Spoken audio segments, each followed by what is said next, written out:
వాళ్ళు 1,00,000 మంది, మనకి 3 లక్షల సైన్యం ఉంది. 25,000 మందిని చంపాం, 60,000 మందిని చంపుకున్నాం. అయితే ఏం, ఇంకా మన సైన్యం 2,40,000. ఇప్పుడు వాళ్ళ సంఖ్య కేవలం 75,000. ఈ యుద్ధం ఇలాగే కొనసాగిన 3వ నాటికి వాళ్ళ సంఖ్య ముగిసిపోతుంది. అప్పటికి మన సేన మిగిలుంటుంది. ఈ దేశం మనదవుతుంది. శాతకర్ణి ఒక్కడు మిగులుంటే చాలు డెమిత్రియస్, మనలో ఒక్కరూ మిగలరు. మీరతన్ని యుద్ధంలో చూశారు, నేనతనిలోనే యుద్ధాన్ని చూశాను. అంటే వాడికి చావు లేదా?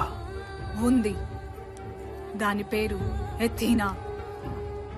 అపార సైన్యం చేయలేనిది ఆడది చేస్తుంది.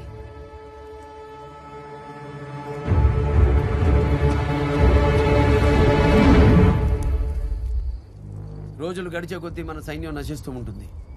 ఒక్క రోజులో యుద్ధం ముగిసిపోవాలి. 3 లక్షల సైన్యాన్ని ఒక్క రోజులోనా? ఇది అసాధ్యమైన కార్యం. ఆకాశాన్ని ఆవరించిన నక్షత్రమండలంలో ఆహవరంగాన్ని మనం ఆవహించాలి. ఒక క్రమాన్ని అనుసరించకూడదు. ఎవడెటు వెడుతున్నాడు, ఎటు నుంచి వస్తున్నాడు, అటు సేనకు అర్థం కాకూడదు. మన అశ్వాలు మన మాట కూడా వినకూడదు. వాటికి దారి తెలియకూడదు. పట్టపగలైనా చిమ్మ చీకట్లో కమ్మాలి. గుడ్డిగా అవి ఉరకలు చేస్తుంటే అస్తవ్యస్తమైన చుక్కల్లా మనం విస్తరిస్తూ వెళ్ళాలి. అందుకు వాటి కళ్ళకు గంతలు కట్టాలి, కళ్ళె ఒడిసి పట్టాలి. వాటి గిట్టెల కింద పడి ఎన్ని లక్షల పడగలైనా అణిగిపోతాయి. ఆ డెమిత్రియస్ నా కంట పడితే చాలు, వాడు వాడి శవమో శాతమాన కేంద్రానికి సాగిల పడవలసిందే. ప్రభు, శత్రువుల వేగు సందేశంతో వచ్చాడు. శత్రువు అయిన ఘనతను గౌరవించడం రాజలక్షణం. నేటి సమరంలో మీ సేనల స్వైర విహారం మాకు ముచ్చటేసింది. కానీ అపార జన నష్టం మమ్మల్ని ఆలోచింపజేసింది. ఉభయులకు సమ్మతమైన మధ్య మార్గాన్ని అనుసరించడం మన ధర్మం. అంగీకరిస్తే మా అంతరంగాన్ని ఏకాంతంగా మీకు తెలియజేస్తాం. ఆహ్వానిస్తారని ఆశిస్తూ యవన సామ్రాట్ డెమిత్రియస్. ప్రభు, నమ్మవద్దు. ఇది పగవాడి పన్నుగడ. ప్రజాక్షేమమన్న మాటకు తలవంచడం ప్రభు బాధ్యత. సమ్మతమే. రమ్మను.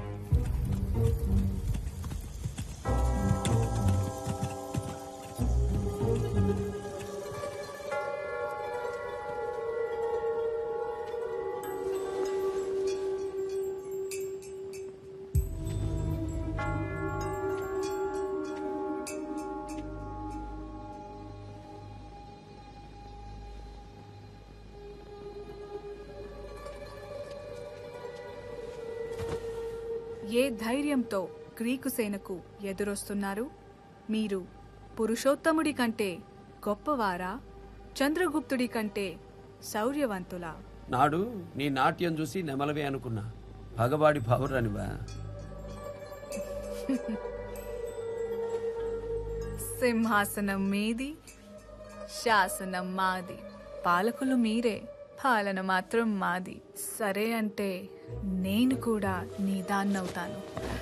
గ్రీకుల అదుపాజ్ఞల్లో ఈ భూమిని ఏలుకుందాం. ఏమంటావు? పాలించడం మాట దేవుడు ఎరుగు. ఈ గడ్డ మీద యాచించడానికి కూడా అనుమతించనని చెప్పు. గ్రీకులు ఈ గడ్డ మీద మోపే చివరి అడుగు.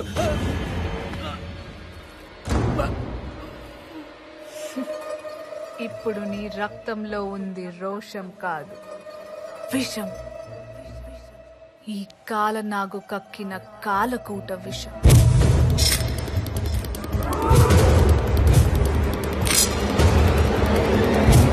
నీ గొంతు మూగబోయింది. మెల్లమెల్లగా చూపు చీకటవుతుంది. నీ నెత్తురు విరుగుతుంది, ప్రాణం ఆవిరవుతుంది. నేను పావురాన్ని మాత్రమే కాదు శాతకర్ణి. కళ్యాణ దుర్గంలో నువ్వు ప్రాణాలు తీసిన పరిత ప్రియురాలిని.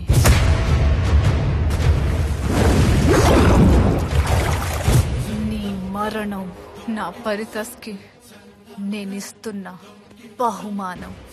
చచ్చిపో, ఇక సెలవు.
యవన సైనికులారా, అజయ్ మాస్!